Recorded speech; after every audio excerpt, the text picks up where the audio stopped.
Welcome back to the deep dive. Today we are not just looking at a country. We're looking at a phenomenon. We're looking at a place that, if you believe the demographic models, is going to fundamentally reshape the entire world in the next, 25 years? We are talking about the giant of Africa. We're talking about Nigeria. And giant isn't just a nickname. It is a statistical reality. As we sit here in February 2026, you're looking at a population of over 236 million people. Wow. Yeah. And to put that in perspective for you, that makes Nigeria the sixth most populous country on Earth. 1 out of every 6 Africans is Nigerian. That kind of scale is hard to even visualize. But what really struck me going through the research for this week is that Nigeria feels like a place of just extreme duality. It's like 2 different movies playing on the same screen. That is the perfect way to describe it. It's a paradox. On one hand, you have Lagos, which is this pulsating hub of technology, billionaires, fashion, unicorns, startups worth over $1 billion. Right. And then on the other side, you have statistics showing 40% of the population living below the poverty line. You have a space program launching satellites, and yet millions of people rely on diesel generators just because the power grid is so unstable. So our mission today is to unpack that tension. We need to figure out how a nation with that much cultural soft power, and we will get to the music and movies, navigates some of the hardest, grittiest security and economic challenges on the planet.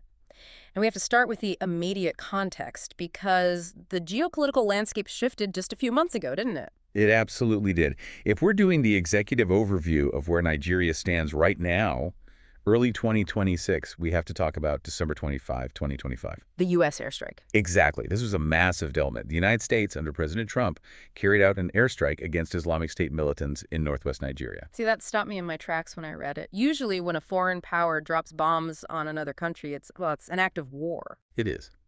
Or a violation of sovereignty. But the twist here is that this was done at the request of the Nigerian government, specifically the administration of President Bola Tinubu. Nigeria is a regional powerhouse. They have a strong military. To ask for direct U.S. intervention, that feels like a significant admission. It's a pivot. It tells us that the internal security threats, which we'll break down in a moment, had reached a boiling point where the government prioritized stability over the optics of total self-reliance. It changes the power dynamic in West Africa. Okay, so keeping that tension in mind, security versus sovereignty, let's look at the political machine running this place. We're in what's known as the Fourth Republic. For listeners who aren't political science majors, what does that actually mean? It just refers to the current era of democratic rule. Yeah. Since independence in 1916, Nigeria's history was, punctuated by military coups. Yeah. The Fourth Republic began in 1999, and it's the longest stretch of continuous civilian rule the country has ever seen. So the training wheels are off? In a sense, yeah. The 2023 election, which brought President Tinubu to power, was a major stress test for this system. It was significant because, for the first time since '99, you didn't have a former military general on the ballot for the presidency. Just civilian. A purely civilian contest. That feels like a milestone. No. But the election itself wasn't exactly a smooth ride. No, it was highly contentious. Yeah. You had the traditional 2 parties being challenged by a third force, the Obedience, the young supporters of Peter Obi. And even though Tinubu won, the margin was tight and disputed. It showed the Nigerian electorate, especially the youth, they're waking up. They aren't just voting along traditional ethnic or religious lines as much, they're demanding accountability. Speaking of tradition and looking back, there was a cultural tug-of-war within the government that I found really fascinating. In May 2024, they changed the national anthem. But they didn't write a new one. They went back to the archives. They reinstated Nigeria, We Hail Thee. Which was the anthem from 1960, right after independence. Correct. It replaced Arise, O Compatriots, which had been the anthem since 1978. I have to ask why. It feels like trying to fix the bug in your iPhone by reinstalling an operating system from the 90s. Is it just nostalgia? Well, there's certainly an element of nostalgia there. Yeah. A desire to capture the optimism and brotherhood of that post-independence era. But it sparked a huge debate. Critics pointed out that the lyrics of the new old anthem were actually written by a British expatriate. Oh, that's ironic. It's very ironic, reclaiming national pride by reverting to a song with colonial fingerprints. And I imagine for the average person who's dealing with inflation and security, debating lyrics feels a bit disconnected. Exactly. The criticism was, we need electricity, not melodies. It raises a big question about priorities. Is the government focused on symbolic resets, or on structural repairs. Well, let's talk about those structures. Let's look under the hood of this giant. The economy, the numbers are staggering. A GDP of over $2.2 trillion in purchasing power parity, fourth largest in Africa. It's a massive economy. But here's where we really need to apply that accountability lens. GDP tells you how much money is moving around, but it doesn't tell you who's holding it. Nigeria is a classic example of what they call a rentier state. Meaning they rely on rent from their resources? Precisely. Oil and gas. Nigeria is the 15th largest oil producer in the world, 9th largest gas reserves. For decades, the model has just been pump oil, sell oil, use the cash to import everything else. Which works great until the price of oil crashes. Or until the world starts moving to electric vehicles. Exactly. It leaves the country incredibly vulnerable to external shocks. And it creates this system where the elites, the people with access to the oil tap, get incredibly rich, while manufacturing and agriculture lag behind. That's why the diversification efforts we're seeing now are so critical. One of the bright spots I read about was the Emoto rice mill near Lagos. It's the largest rice mill south of the Sahara. Why is rice such a big deal? It's all about food security and the balance of trade. Nigeria spends billions of dollars every year importing food. For a country with that much fertile land, that's just economic suicide. Projects like Emoto are about import substitution. Stop paying Thailand for rice, grow it yourself, process it yourself, and keep the value inside the Nigerian economy. And then there's the other end of the spectrum, not agriculture, but algorithms. We can't talk about Nigeria without talking about the tech ecosystem. The Silicon Lagoon in Lagos. I love that name. It's fitting. Look, if you look at the unicorns startups, valued at over $1 billion, as of early 2026, Africa has 7 of them. Nigeria is home to 5. 5 out of 7. 5 out of 7. Companies like Flutterwave, InterSwitch, these aren't just copycats of Silicon Valley. They are solving specifically African problems, usually around payments and logistics. That's the Niger spirit everyone talks about, right? That hustle. Yeah. If the government doesn't provide a reliable banking system, the private sector just builds a digital one. Resilience is the currency of Nigeria. You see it in the space program. Wait, hold on. They have a space program. They do. They've been launching satellites for years. Nigeria EduSat-1 was the first satellite built entirely in Nigeria by Nigerian engineers. It's used for environmental monitoring. It just completely contradicts the stereotype of Nigeria as just a developing nation. You're doing high-level aerospace engineering.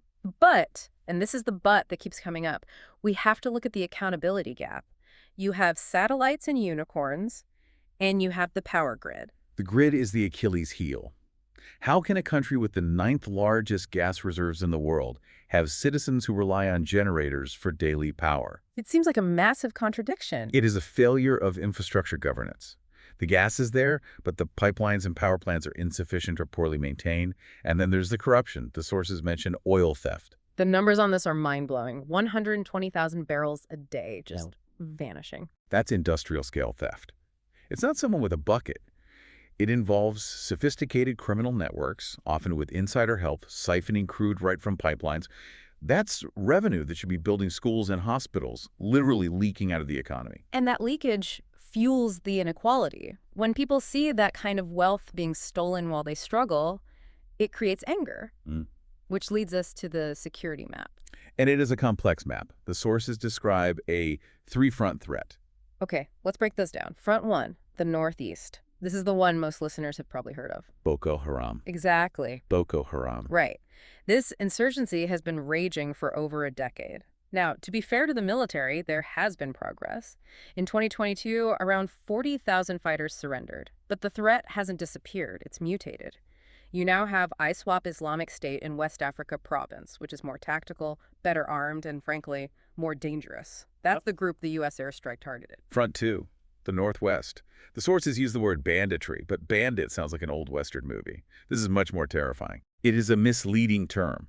These aren't guys robbing stagecoaches. These are well-armed militias. They've turned kidnapping into an industry. The kidnapping for ransom economy. It's terrifyingly efficient. The source mentions the case of the 6 sisters kidnapped in January 2024.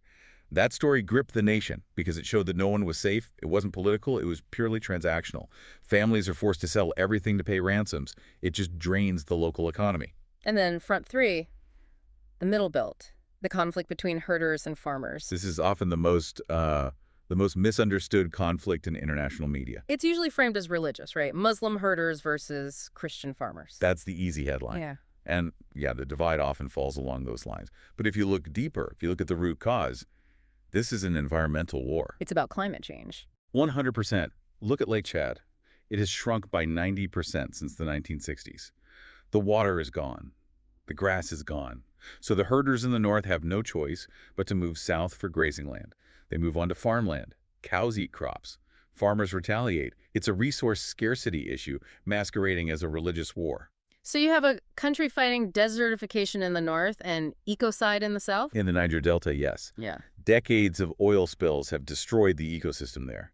The environment is effectively attacking Nigeria from both ends. It sounds overwhelming. If I'm a listener, I'm hearing this and thinking, this place is a powder keg. But then I turn on the radio or I open Spotify and I see a completely different Nigeria. You see the Niger spirit. The soft power. I want to talk about how this cultural explosion acts as a counterweight to all the chaos. Let's start with Nollywood. It's a phenomenon. It's the second largest film producer in the world by volume. It surpassed Hollywood. And it's not just quantity anymore. No, the quality has skyrocketed. We're not just talking about low-budget home videos. Movies like The Figurine, The Wedding Party. These are slick, high-production films. And crucially, they are telling Nigerian stories from a Nigerian perspective. That's the key, isn't it? Reclaiming the narrative. For so long, the global stereotype was the 419 scam email. Now the narrative is creativity. And Afrobeats has done more for Nigeria's image than any diplomat ever could. Burna Boy, Wizkid, Davido, they're selling out stadiums in London, New York, Tokyo. It brands Nigeria as a place of rhythm, joy, and innovation. And literature, too. We can't forget the giants. Wole Soyinka, Chinua Achebe. Nobel laureates. They build the intellectual foundation. And sports. Football is basically a religion there. The Super Eagles. The 96 Olympic gold. The AFCON wins. But I love the underdog stories, too, like the bobsled team. I love that story. The first African team in the Winter Olympics. It perfectly encapsulates that Nigerian tenacity. We live in the tropics, we have no snow, but we're going to build a bobsled team and go to the Olympics. It's that refusal to accept limitations. Okay, before we wrap up, I want to switch into educator mode for a minute. We've thrown some complex terms around, and I want to make sure the listener really gets the mechanics of how this country holds itself together. Let's do it. First term, federal character. This comes up in the Constitution. It sounds fancy, but what is it practically? Think of it as a mandatory inclusion policy. Because Nigeria has over 250 ethnic groups, the Constitution says the government must reflect that diversity. You can't just hire people from your own village. If you appoint a minister from the South, you generally need to balance it with someone from the North. It's designed to prevent any single group from dominating. So it's affirmative action for national unity. Exactly. Critics say it can lead to inefficiency. Sometimes you don't pick the best candidate, you pick the candidate from the right zone. But politically, it's the glue holding the country together. Second term, brain drain. We hear this generally, but what does it look like for Nigeria? In Nigeria, the slang for this is japa, a Yoruba word meaning to run or flee. It refers to the mass exodus of skilled professionals. The source notes there are about 21,000 Nigerian doctors practicing in the U.S. alone. 21,000 just in the U.S.? Yes. That is a devastating loss of human capital for the Nigerian health system. The country invests in training them, and then the West reaps the benefit. It's a major crisis. Last term, and this one is historical, but it explains so much. Indirect rule. This is the ghost of the British Empire. When the British colonized Nigeria, they didn't have enough manpower to rule every village directly. So especially in the north, they ruled through the existing emirs and the caliphate structure. In the south, they often had to invent chiefs. And the consequence today? It cemented regional divisions. Instead of creating a unified Nigerian identity from the start, it encouraged people to identify with their ethnic region first. A lot of the north-south tension we see today has its roots in that colonial policy of divide and rule. It's amazing how decisions made in London in 1900 are still affecting politics in Abuja in 2026. History never really goes away, it just changes clothes. So let's bring it all home. We've looked at the politics, the money, the conflicts, and the culture.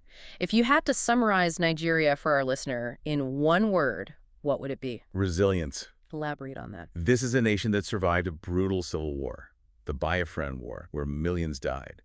It survived decades of military dictatorships. It's currently navigating insurgencies, kidnapping epidemics, and inflation. And yet, the economy grows. The population grows. The culture conquers the world. It is a nation that simply refuses to break. And here is the so what question for our global audience. Why does this matter to someone living in Berlin or Boston or Beijing? Because of the math. By 2050, Nigeria will be the third most populous country on Earth, surpassing the United States. Its young population will be the workforce of the world. If Nigeria succeeds, if it stabilizes and harnesses that talent, it will be an engine of the global economy. And if it fails? If it fractures, the shockwaves are global. The migration crisis alone would be unprecedented. A destabilized West Africa affects global energy prices, global security. Nigeria is simply too big to fail. The world needs Nigeria to win. That is a high-stakes game. And I want to leave the listener with a final thought about that anthem change we started with. Go for it. Them bringing back the old anthem, Nigeria, we hail thee. Is that act of looking backward a sign that the country is running out of new ideas? Or is it a genuine attempt to reset the moral compass, to go back to the factory settings and try to get it right this time? That is the question Nigerians are asking themselves every day. Can you build a future by singing a song from the past? Well, while they figure that out, I think I need to book a flight to Lagos. I need to investigate this jollof rice situation personally. Tread carefully there. Yeah. You step into the who makes the best jollof debate, Nigeria versus Ghana, and you might spark a diplomatic incident. I'll bring a fork and a white flag. Oh, a wise strategy. That's it for this deep dive into the giant of Africa. Thanks for listening and stay curious.